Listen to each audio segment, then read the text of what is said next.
picture ko sa G2B. Rule 33, equipment for sound signals. A vessels of 12 meters or more in length shall be provided with a whistle. A vessel of 20 meters or more in length shall be provided with a bell in addition to a whistle, and a vessel of 100 meters or more in length shall in addition be provided with a gong, the tone and sound of which cannot be confused with that of the bell. The whistle, bell, and gong shall comply with the specification in Annex 3 to these regulations. The bell or gong or both may be replaced by other equipment having the same respective sound characteristic, provided that manual sounding of the prescribed signals shall always be possible.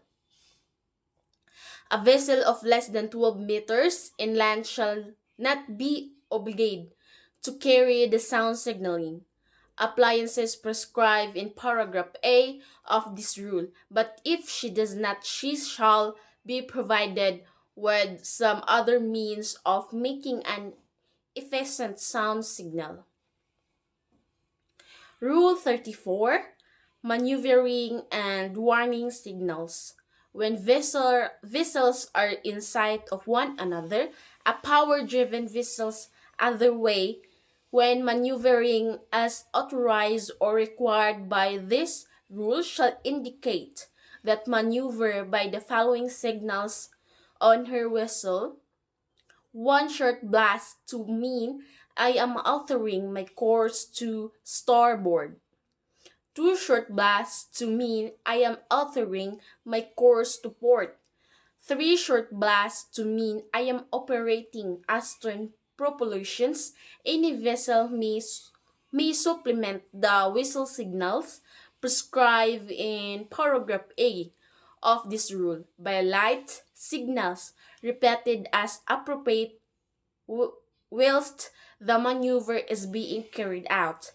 This light signal shall have the following significance. One flash to mean I am altering my course to starboard. Two flashes to mean I am altering my course to port. Three flashes to mean I am operating astern propulsions. The duration of each flash shall be about 1 second. The interval between flashes shall be about 1 second, and the interval between successive signals shall be not less than 10 seconds.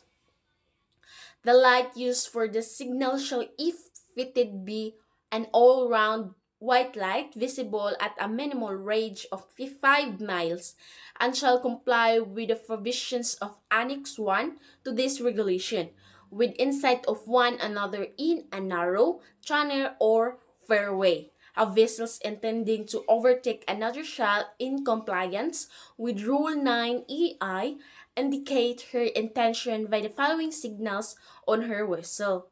Two prolonged blasts followed by one short blast to mean I intended to overtake you on your starboard side.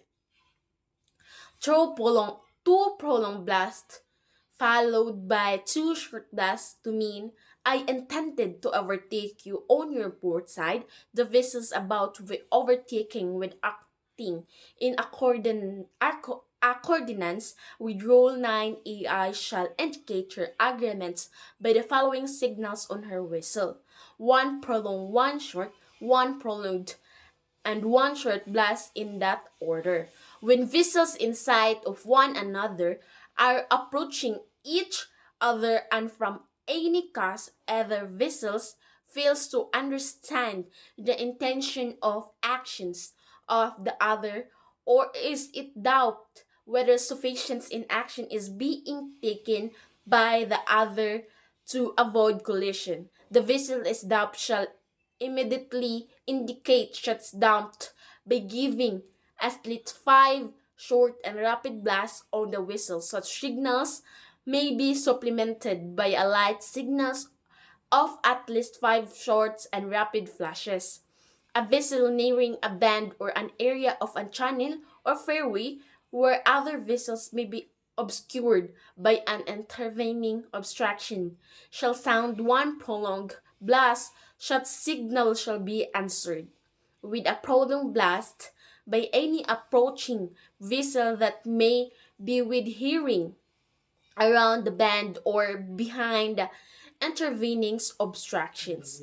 If vessels are fitted on the vessels at a distance apart of more than 100 meters, one whistle only shall be used for giving maneuvering and warning signals. Rule 35. Sound signals in restricted visibility in or near an area of restricted visibility, whether by day or night. The signals prescribed in this rule shall be used as follows. A power-driven vessels making way through the water shall sound, and intervals of not more than 2 minutes, one prolonged blast. A power-driven vessels underway but stop and making no way through the water shall sound at intervals of not more than 2 minutes, two prolonged blasts in succession with an interval of about 2 seconds between them.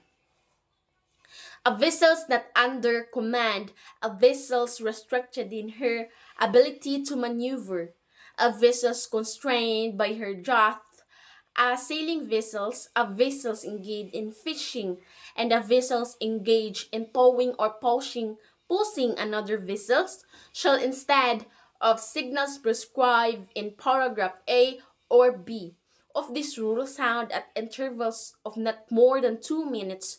Their blast is succession, namely one prolonged followed by two short blasts. A vessel's engaged in fishing when anchored and a vessel's restricted in her ability to maneuver. When carrying out her work at anchor shall instead of the signals prescribed in paragraph G or this rule sound the signals prescribed in paragraph C of this rule. A vessel town or if more than one vessel is town, the last vessels of the two, if managed, shall at intervals of not more than 2 minutes sounds for blast in sections, namely one prolonged followed by three short blasts. When practicable, this signal shall be made immediately after the signal made by the towing vessel. When approaching vessels and a vessel being pushed ahead are rigidly connected in a composite unit, they shall be regarded as a power-driven vessel and shall give the signals prescribed in paragraph A or B of this rule. A vessel at anchor shall at intervals of not more than 1 minute ring the bell rapidly for about 5 seconds in a vessel of 100 meters or more in length. The bell shall be sounded in four part of the vessels and immediately after the ringing of the bell the gong shall be sounded rapidly for about 5 seconds. In the after part of the whistle, a whistle is anchor. May addition sounds their blasts in succession, namely one short, one prolonged, and one short blast, to give warning of her position and of the possibility of collision to an approaching vessel. A vessel aground shall be give the bell signal, and if required the gong signals prescribed in a paragraph G of this rule and shall in addition give three separate and distinct stroke on the bell immediately before and after the rapid ringing of the bell. A vessel's ground may addition to sound an appropriate whistle signal. A vessel of 12 meters is more but less than 20 meters, and length shall be obligate to give the bell signals prescribed in paragraph G and H of this rule. However, she make some other efficient sound signals an interval or not more than 2 minutes. A vessel of less than 12 meters inland shall not be obligate to give the above mentioned signals, but if she does not shall make some other efficient sound signal at intervals of not more than 2 minutes. A pilot vessel, when engaged on pilotage duty, may, in addition to the signals prescribed in paragraph A, B, or G of this rule, sounds and identity signals consisting of 4 short blasts. Rule 36. Signals to attract attentions. If necessary to attract the attention of another vessel may make light or sound signals that cannot be mistaken for any signal authorized elsewhere in this rule, or may direct to beam of searching in the directions of danger in such a way as not embarrass any vessels. Any light to attract attentions of another vessel shall be such that it cannot be mistaken for any aid to navigation. For the purpose of this rule, the use of high intensity and terminate of revolving lights, such as stove lights, shall be avoided. Rule 37. Distress signals. When a vessel is distressed and requires assistance, she shall use or exhibit the signal described in Annex 5 to these regulations. Rule 38. Exemptions.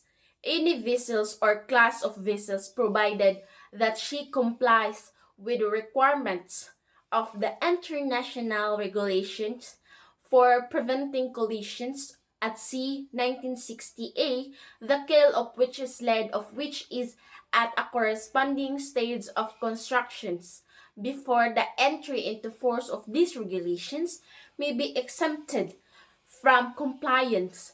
Treat it as follows at installation of lights with range prescribed in Rule 22 until 4 years. After the date of entry into force of these regulations, the installation of lights with color specifications as prescribed in Section 7 of Annex 1 to this regulation until 4 years after the date of entry into force of this regulation, the repositioning of lights as a result of conversion from imperial to metric units and sound rounding of measurements figures, permanent exemption. The repositioning of masthead lights on vessels of less than 150 meters in length resulting from the prescriptions of Section 3A of Annex I to these regulations, permanent exemption. The repositioning of masthead light on vessels of 150 meters or more in length, resulting from the prescriptions of Section 3A of Annex I to these regulations until 9 years after the date of entry in force of these regulations. The repositioning of masthead lights resulting from the prescriptions of Section 2B of Annex I to this regulation until 9 years after the date of entry into force of these regulations. The repositioning of side lights resulting from the prescriptions on Section 2G and Section 3B Annex I to this regulation until 9 years after the date of entry into force of these regulations. The requirement for sound signal appliance prescribed at Annex 3 to this regulation until 9 years after the date of entry in force of these regulations. The repositioning of all-round lights resulting from the prescriptions of Section 9B of Annex I to these regulations, permanent exemptions.